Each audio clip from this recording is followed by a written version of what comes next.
Bismillahirrahmanirrahim. Berjumpa lagi dengan materi kita pada bab yang berikutnya, yaitu menuntut ilmu, menerapkan dan menyampaikan kepada sesama. Mudah-mudahan pada pembelajaran ini bisa menambah semangat kita dalam mencari ilmu. Ya. Berikutnya peta konsep yang akan kita terangkan, uraikan adalah memahami surat At-Taubah ayat 122 dan hadis terkait dengan semangat menuntut ilmu, kemudian menunjukkan semangat menuntut ilmu, menunjukkan perilaku hormat dan patuh kepada orang tua dan guru. Nah, yang pertama memahami surat At-Taubah, mari kita lihat surat At-Taubah yang seperti ini.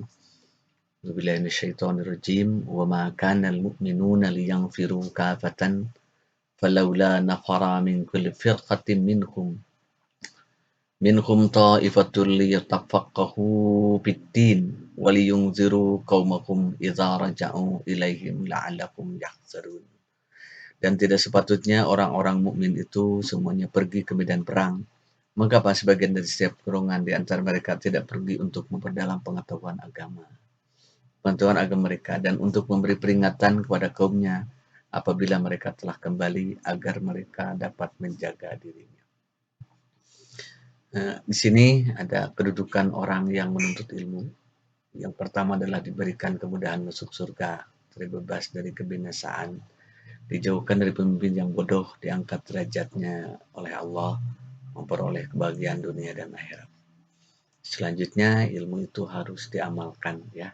Jadi mengamalkan ilmu. Di antaranya di sini ada yang menjadi seorang dokter, jadi insinyur, jadi teknokrat, jadi politikus, mungkin jadi tukang servis, bengkel dan sebagainya. Itu adalah cara mengamalkan ilmu. Berikutnya ini ternyata ada hadis Nabi yang berbunyi seperti ini, balighu anni walau ayah. Sampaikanlah dariku ilmu walaupun hanya satu ayat. Jadi menyampaikan ilmu itu adalah wajib dan perintah dari hadis Rasulullah SAW. Dan implementasi pemahaman qiyas at-taubah ayat 122 dan hadis yang depan adalah kita harus senantiasa semangat menuntut ilmu, kemudian sikap juga semangat mengamalkan ilmu, sikap semangat menyampaikan ilmu. Jadi menuntut ilmu, mengamalkan ilmu, dan menyampaikannya kepada orang lain. Berikutnya ini semangat menuntut ilmu. Kita sebagai pelajar senantiasa rajin dan terus-menerus menuntut ilmu itu. Kemudian setelah itu ilmu itu diamalkan. Ya, dalam hadis yang lain dinyatakan al-ilmu bila amalin kasajari bila tamar. Ilmu yang tidak diamalkan itu seperti pohon yang tidak berbuah. Ya. Kemudian semangat menyampaikan ilmu itu disampaikan kembali kepada yang lain. Jadi umat Islam sampai dilarang untuk bakhil atau artinya kikir terhadap ilmu. Juga ilmu itu akan bermanfaat jika memang disampaikan atau ditularkan kepada yang lain. Berikutnya adalah di antara tokoh teladan semangat pencari ilmu adalah Ibnu Hajar al-Asqalani.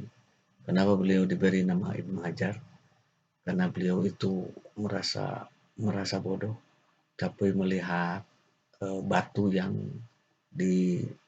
ditetesi air batu itu sampai berlubang, maka beliau diberi gelar Ibnu Hajar al-Asqalani. Ya, sudah hafal Al-Quran 9 tahun. Dan juga nggak lupa kita punya Imam Syafi'i. Imam Syafi'i adalah hafal Quran di usia 6 tahun. Kemudian beliau hafal kitab Muwatta karya Imam Malik, gurunya.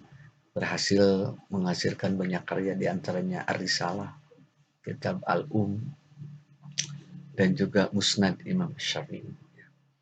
Kemudian kunci kesuksesan menuntut ilmu, sukses orang yang ingin sukses dalam menuntut ilmu itu harus adalah perilaku hormat dan patuh kepada orang tua dan guru.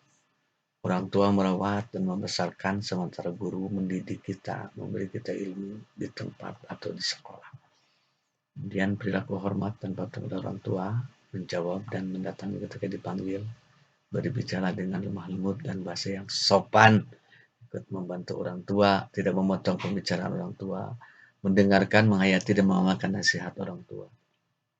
Kemudian mohon ridhonya merawat orang tua yang sedang sakit, selalu mendoakan orang tua. Berikutnya, perilaku hormat dan patuh kepada guru, menegur atau menyapa dan mengucapkan salam, berbicara dengan bahasa yang santun, taat dan patuh, mendengarkan penjelasan mereka, bersilaturahim, juga tak lupa senantiasa mendoakan kepada guru-guru kita. Yang terakhir adalah kaitan antara kewajiban menuntut ilmu dengan kewajiban membela agama, sesuai dengan perintah Allah Subhanahu wa taala di dalam surat At-Taubah dan hadis terkait. Ini keberadaan Islam sangat ditentukan oleh umat Islam yang berilmu. Kalau umat Islamnya bodoh, itu bagaimana? Dalam Islam juga diperintahkan untuk menuntut ilmu dan menyampaikan kembali kepada yang lain.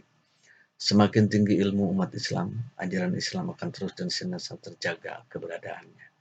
Menuntut ilmu dan mengamalkan ilmu merupakan upaya dalam membela Islam. Demikianlah para handayani atau anak-anak sekalian materi pada kesempatan hari ini. Mudah-mudahan uraian singkat ini bisa dipahami dan bisa diamalkan. Berapa untuk handayani, selamat untuk kita semua. Assalamualaikum warahmatullahi wabarakatuh.